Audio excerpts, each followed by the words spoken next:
చిత్తూరు జిల్లా పొంగనూరులో ఇది మంచి ప్రభుత్వం కార్యక్రమం నిర్వహించారు. ఈ కార్యక్రమంలో చల్లాబాబు పాల్గొన్నారు. ఈ సందర్భంగా టీటీడీ కల్తీ నెయ్యి వివాదంపై చల్లాబాబు స్పందించారు. తిరుమల పవిత్రత గురించి మాట్లాడాలంటేనే భయం వేస్తోందని అన్నారు.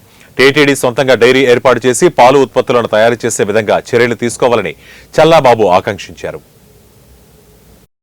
5-6 దఫాలు ఆ ముఖ్యమంత్రి దగ్గరికి పోయినారు. వాళ్ళు ఇంటర్వ్యూ ఇచ్చిన పాపాన కూడా పోలా, వానికి వెనక్కి వెళ్ళబోయడం జరిగింది.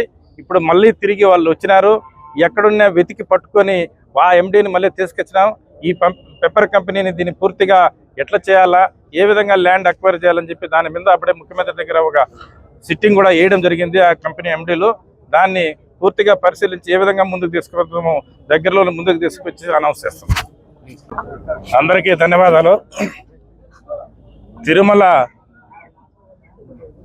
పవిత్రత గురించి మాట్లాడాలంటేనే, ఆ భగవంతుని గురించి ఏదైనా మాట్లాడాలంటేనే మాకు భయం వేస్తుంది.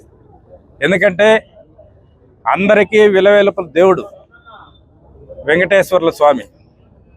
అక్కడ ఇంత అపచారం, ఇంత కల్తీ నెయ్యి 5 సంవత్సరాలుగా జరుగుతూ ఉందంటే అక్కడుండే అధికారులు, అక్కడుండే విజిలెన్స్, అక్కడుండే మొత్తం బోర్డు చైర్మన్ల కానించి ఏం నిద్రలో ఉన్నారని చెప్పి నేను అడుగుతూ ఉంటాను.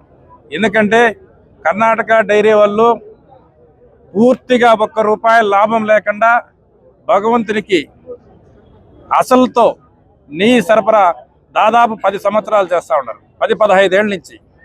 కనీసము కొత్త వాళ్ళు వచ్చి టెండర్ వేసేటప్పుడు అధికారులు అవుతేనేమి, బోర్డు అవుతేనేమి, ఏ వస్తువైనా 300 మార్కెట్లో ఉంటే ₹150 మేము సప్లై చేస్తూ ఉన్నాం.